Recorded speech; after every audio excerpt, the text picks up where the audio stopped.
ମାଛ ପଳେଇଲା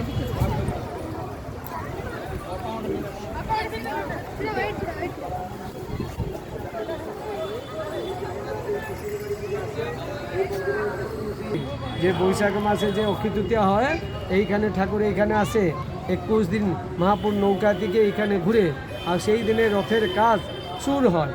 আর মহাপুর যে আষাঢ় মাসে যে রথযাত্রা হয় জগন্নাথ যে রথের সময় এখানে আসে মহাপুর মাসির বাড়ি যায়, মহাপুর এখানে ঝাঁটা বাড়ি খেয়ে জগন্নাথ মহাপ্রভু মাসির বাড়ি যায়।